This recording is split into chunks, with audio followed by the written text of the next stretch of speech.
Halo semuanya, selamat datang di Owner Indonesia, saluran informasi pembangunan moda transportasi infrastruktur lingkungan Jakarta, Bekasi, Jawa Barat, dan sekitarnya.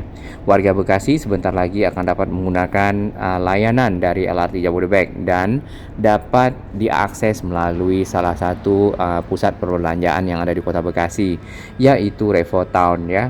Nah, untuk bisa menggunakan moda transportasi ini, para pengguna ya kereta LRT nantinya di wilayah Bekasi, terutama wilayah Pekayon, Kayu Ringin ya dan Margajaya misalnya seperti itu, dapat menuju ke Revo Town ya. Salah satunya ini adalah pusat perbelanjaan yang ada di Kota Bekasi. Kita rehat sejenak. Untuk uji coba 12 Juli sampai dengan Agustus yang tadinya gratis tapi tidak jadi ya, maka akan ada charging di kartu yang tapping yaitu RP1. Tapi RP1 dengan 0 bedanya tidak jauh. Dibutuhkan ini karena sistem harus punya angka untuk dihitung. Terima kasih kami kepada sahabat baru yang telah bergabung di Owner Indonesia dan sahabat yang terus mendukung Owner Indonesia berkembang lebih baik, berbagi informasi yang bermanfaat bagi kita semua, para pengguna moda transportasi, para pengguna infrastruktur, ya, para pemerhati lingkungan, dan seterusnya. Sebelum kita masuk ke dalam mall ya, untuk melihat lebih dekat bagaimana mengakses dari stasiun LRT Jabodebek Bekasi Barat yang berseberangan dengan mall Revo Town ini, kita lihat terlebih dahulu di depan Revo Town ya, atau Kota Bekasi sendiri dilewati oleh 3 layang ya di bagian tengah tol Jakarta Cikampek. Terlepas dari layang tol Becakayu ya yang ada di sisi Margajaya. Di sini terdapat layang dari kereta cepat Jakarta Bandung yang kemarin sudah bolak-balik CIT-nya atau kereta uji cobanya lewat di sekitar sini. Di bagian tengah itu layang MBZ dan juga ada layang LRT Jabodebek. Nah, kita fokus ke sana. Untuk dapat menggunakan Skybridge ya yang menghubungkan si Revo Town ini dengan si stasiun LRT Jabodebek Bekasi Barat, dari sisi bawah itu tinggal naik ke lantai yang atas ya, langsung dari lantai dasar naik ke lantai berikutnya. Di sana sudah tersedia satu akses ya, melewati jembatan yang di depan sana ya. Nah, termasuk rumah yang bangunan lah ya yang ada di sini. Di situ nampaknya ada kayak annex buildingnya, dan menyeberang di bawah dari layang-layang kereta cepat, layang MBZ ya, sampai dengan stasiun, dan itu di udara ya, di atas jalan tol Jakarta Cikampek. Nah, di seberang sana akan langsung masuk ke area stasiun ya. Nah, kita belum tahu sepertinya untuk tapping akses atau validasi akses ada di dalam stasiun ya, jadi bukan di sekitar pintu yang menghubungkan sisi dalam Revo Town dengan si Skybridge. Nah, modelnya memang cukup bagus dan agak warna-warni ya, menggunakan girder baja ya, kemudian menggunakan tiang kecil, pilar ya, tidak seperti layang MBZ ataupun si kereta cepat ya, tapi pilarnya bahkan lebih kecil dari pilar LRT Jabodebek sendiri ya, karena ini hanya untuk para pengguna, para pejalan kaki yang mungkin secara beban itu tidak terlalu besar. Nah, tersambung langsung di lantai bawah ya, bagian bawah dari stasiun, lalu nanti naik ke atas ke peron dari si LRT Jabodebek ya kan.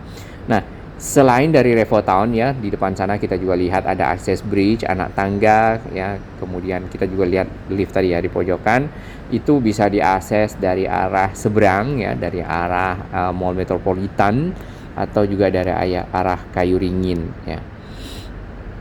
Ini adalah akses masuk ke tol yang dari Bekasi Barat di bawah portal BIM dari kereta cepat Jakarta Bandung ya. Baik, ke sisi dalam ya, di bawah dari Skybridge ini kita lihat seperti ini bagian plafonnya. Jadi di atas inilah tersambung dengan si Skybridge dan terintegrasi dengan stasiun LRT Jabodebek Bekasi Barat. Nah, area ini karena sudah terhubung dengan pusat perbelanjaan ya, dan juga kita lihat ada banyak hunian-hunian vertikal di sekitar sini. Lalu mungkin juga ada sedikit area perkantoran, hotel dan lainnya. Mungkin ini juga bisa sudah dikonsider sebagai kawasan transit oriented development. Memang tujuannya adalah seperti itu, mempermudah akses ya, mendekatkan akses masyarakat dengan area-area transit ya, dengan berbagai moda transportasi untuk pindah um, tempat ya, atau pindah lokasi sesuai dengan tujuan yang diinginkan tentunya. Di seberang sana terdapat access bridge ya. Jadi access bridge itu ada di sisi barat ya, yang hijau. Kemudian di sisi timur juga tadi ada yang hijau ya, ke arah sini. Lalu di bagian tengah itu ada lift. Lift sendiri diperuntukkan bagi yang ingin cepat naik ke atas ataupun diprioritaskan untuk para penumpang lansia, anak-anak ya, ibu hamil atau difabel. Nah, warna yang dipergunakan untuk stasiun atau lintas pelayanan Cawang ke arah Bekasi adalah warna hijau ya. Dan itu membedakan dengan warna biru yang ke arah Cibubur dan warna orange yang menuju ke arah Duku Atas. Nah, di bagian dalam kalau kita naik ya dari bawah, ini dari bagian sisi arah Pekayon ya. Kita akan menuju ke arah ada satu pintu. Nah, pintunya di sana. Sekarang ini lagi ada nampaknya persiapan acara ya. Acaranya kita tidak tahu nih apakah ini peresmian, nanti kita tunggu bersama. Si pintunya di depan pintu kaca ya, itu masih belum dibuka, jadi masih gelap si area Skybridge-nya. Kalau kita lihat lebar dari Skybridge itu kurang lebih 3 meter sampai 4 meter, dan itu memadai lah ya untuk para penumpang lalu lalang ya, dua arah dari arah stasiun ataupun dari arah dalam mall. Konsep integrasi ini ya mirip dengan yang ada di implementasinya ya, MRT Lebak Bulus dengan si Point Square ya. Mungkin untuk mendapatkan benefit bersama antara kedua entitas yang ada. Ini di sisi dalam, jadi nanti penumpang LRT Jabodebek ya yang ingin langsung makan, masuk ke dalam atau berbelanja di sekitar ini sudah dinanti oleh berbagai macam area. Ada restoran, ada tekstil ya kalau ingin belanja kain dan seterusnya. Baik, kita akan lihat dari sisi bawah. Sebelumnya kita sudah pernah juga menuju ke arah basement ya, menuju ke arah basement. Di sini waktu itu kita melihat konstruksi yang ada, di mana si Skybridge itu dibentangkan girdernya ya, dari 1 2 3 4 ada 5, lalu nanti dibuatlah rangka atap dan aksesnya. Nah, untuk kantong parkir ya, apakah nanti bisa menggunakan yang ada di Revotown ya, kemudian dengan tarif tertentu ya. Misal nih para pengguna LRT Jabodebek untuk parkir di sini tidak dikenakan tarif flat ya, sejam 4.000 atau 5.000 misal seperti itu. Misalnya kalau bekerja 12 jam langsung 60.000 ya, mungkin maksimal bagi pengguna LRT Bodebek 30.000 ya, seperti itu, kita tidak tahu lah ya. Namun area parkir atau kantong parkir sangat dibutuhkan di area stasiun untuk menampung para pengguna LRT yang rumahnya mungkin cukup antara dekat dan tidak dekat lah ya. Jadi mungkin menggunakan motor atau juga mungkin menggunakan kendaraan roda 4 yang agak jauhan, lalu turun di sini, parkir di area ini dan menyambung moda transportasi LRT Jabodebek ya menuju ke arah Jakarta serta sebaliknya. Kalau kita perhatikan di sini si Revotown ya, cukup banyak lahan parkir yang masih tersedia tadi di bagian bawah. Dan juga tidak hanya sisi bawah, di sisi atas seperti ini juga ada, dan di sisi barat. Nah, sisi barat dan sisi utara ya. Ini mau kemana nih si Mas Bag?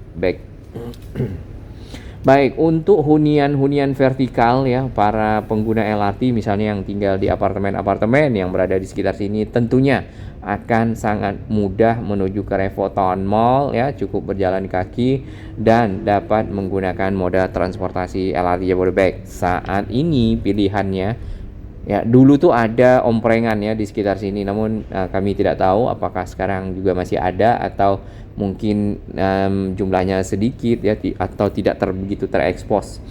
Nah, Saat ini mereka yang ada di sini bisa menggunakan feeder dari Transjakarta yang ada di menjelang pintu masuk tol Bekasi Barat ya. Dan itu melalui tol Bekasi yang mungkin akan mengalami kepadatan ya menjelang Simpang Susun Cikunir ya, biasanya seperti itu. Lalu nanti masuk ke tol dalam kota atau keluar di Halim ya, macet di Cawang. Nah, dengan adanya LRT Jabodebek ya, mereka bisa masuk ke Revo Town misalnya seperti itu, lalu menggunakan LRT, atau dari arah ya itu masuk menggunakan area di samping apartemen Mutiara. Tarifnya itu untuk pertama kali tapping itu adalah di sekitar 3.000 atau 5.000 ya. Kemudian ada tarif progresif berdasarkan kilometer atau jarak. Nah, maksimal ya yang sempat kita dengar itu sekitar 24 sampai 25.000 ya. Itu sudah sampai di paling ujung, yaitu di Duku Atas. Nah, kita mungkin nanti coba bandingkan dengan si feeder Transjakarta yang ada di sini, Transjakarta, kemudian juga mungkin habis itu di compare juga dengan waktu misalnya ya, serta mungkin tadi biaya, waktu, tenaga ya, misal seperti itu, atau efisiensi lah. Tol Bekasi Barat sendiri ya, di bagian sini diberlakukan ganjil genap. Nah, bagi yang mungkin ganjil pada tanggal genap bisa menggunakan moda transportasi LRT Jabodebek ya. Dan sebaliknya, pengguna kereta ya dari arah Bekasi menuju ke arah Duku Atas itu sebenarnya cukup padat. Nah, kereta sendiri stasiunnya berada kurang lebih dari sini sekitar 1,5 kilo ya sampai 2 kilo. Dan mungkin para penumpangnya yang ada di Margajaya, yang ada di mungkin Pekayon atau Kayu Ringin ya, bisa pindah moda transportasi misal seperti itu ya. Tapi kembali lagi hitungan tarif ya, karena si KRL tarifnya cukup sangat terjangkau ya. Walaupun KRL sendiri itu kita perhatikan cukup sangat padat ya para penumpangnya di pagi hari dan di sore hari jam pulang kerja. Ya, mudah-mudahan menjadi alternatif bagi para pengguna kendaraan roda 2 ataupun juga para pengguna kendaraan roda 4 ya, selain dari yang KRL tadi, karena waktu bisa lebih terukur ya untuk sampai di pusat kota. Kemudian tenaga dan juga efisiensi dari misal bahan bakar seperti itu, maintenance dan seterusnya. Di depan di seberang kanan kita ya, di persis sebelah kanan ini adalah flyover yang dibuat untuk mengganti atau kompensasi dari tol Bekasi, tol Margajaya di Kota Bekasi. Baik, kita doakan ya tanggal 12 Juli bisa dibuka, namun tarifnya tidak jadi gratis tapi RP1. Salam sehat.